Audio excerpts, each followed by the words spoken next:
दोस्तों, हिंदू धर्म में हम सभी रामायण की कथाओं से अच्छी तरह से वंचित हैं। माता सीता, श्री राम और लक्ष्मण जी के वनवास काटने की कहानियां भी हम बचपन से सुनते आ रहे हैं।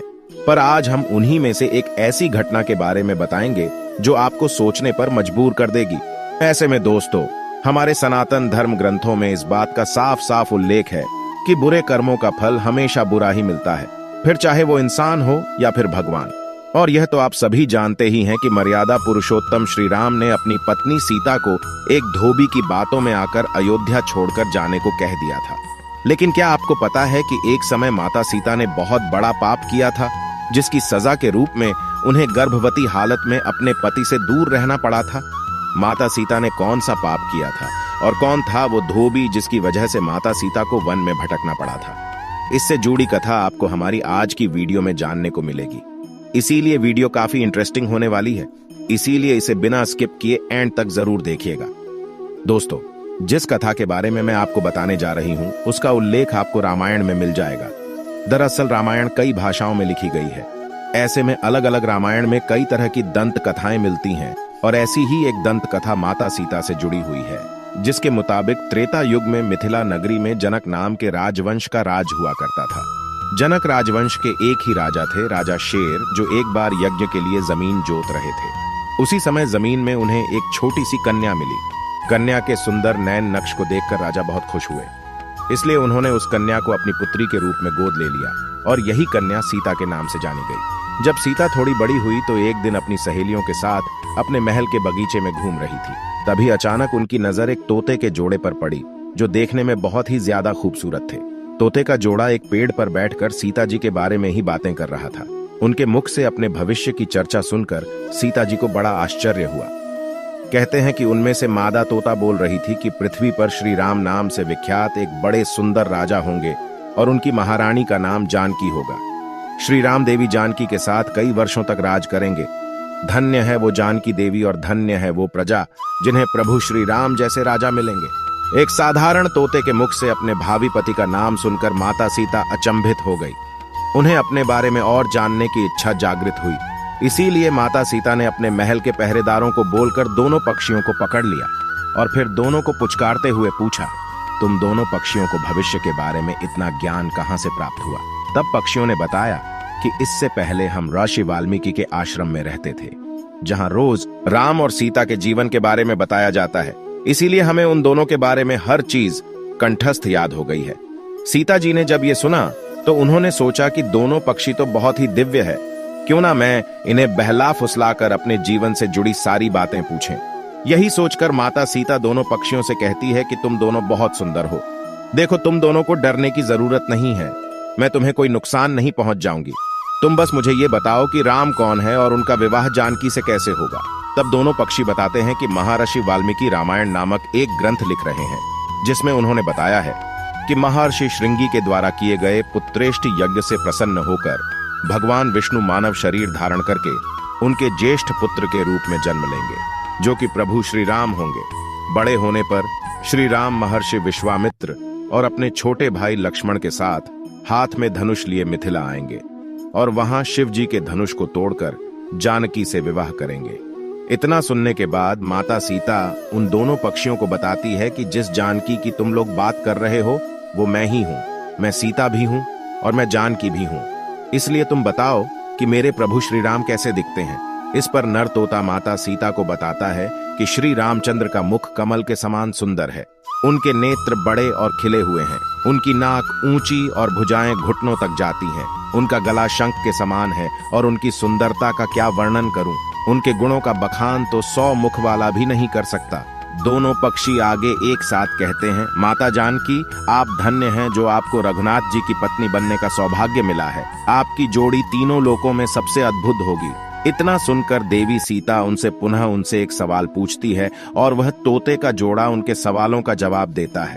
और इस तरह से देवी सीता जी सवाल पूछती जाती हैं और तोते का जोड़ा जवाब देता रहा।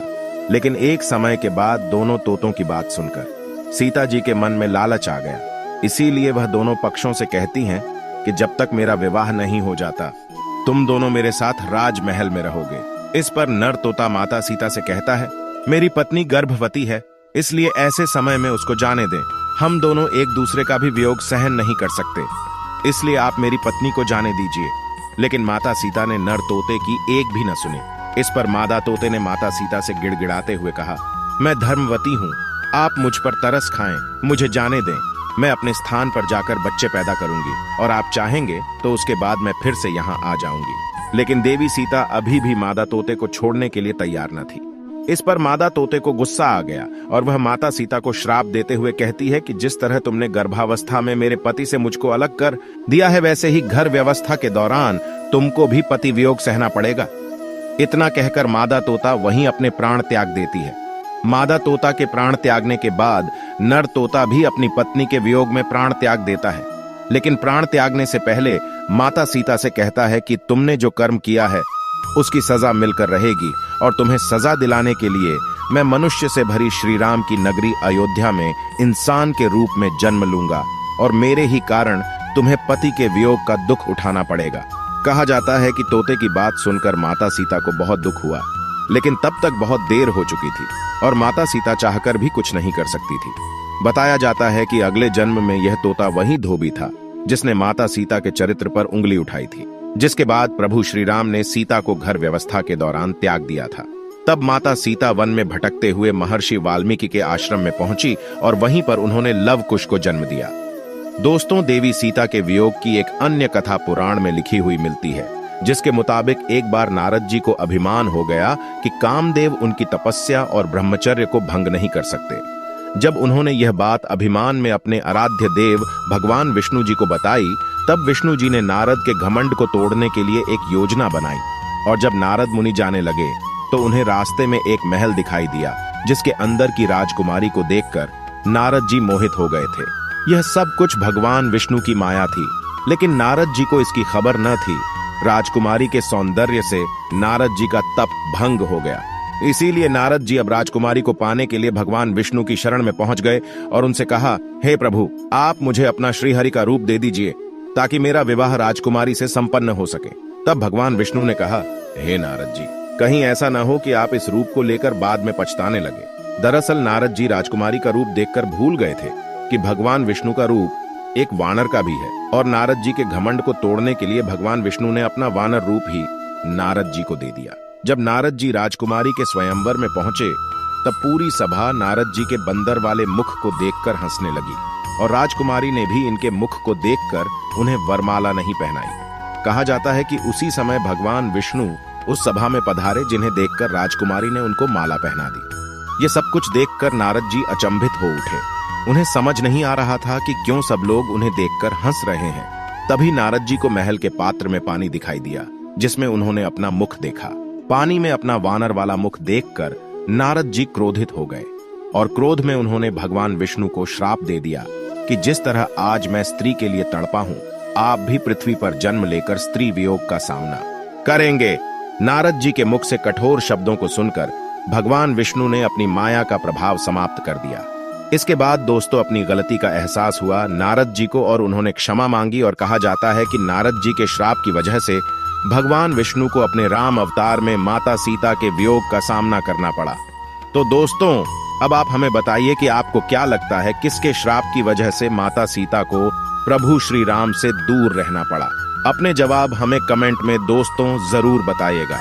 इसी के साथ आज के वीडियो में बस इतना ही। अगर वीडियो अच्छी लगी तो इस वीडियो को लाइक करें, शेयर करें और चैनल को सब्सक्राइब करके बेल आइकन को प्रेस करें ताकि आने वाली नई वीडियोस की अपडेट आपको मिलती रहे। आपका बहुत बहुत धन्यवाद।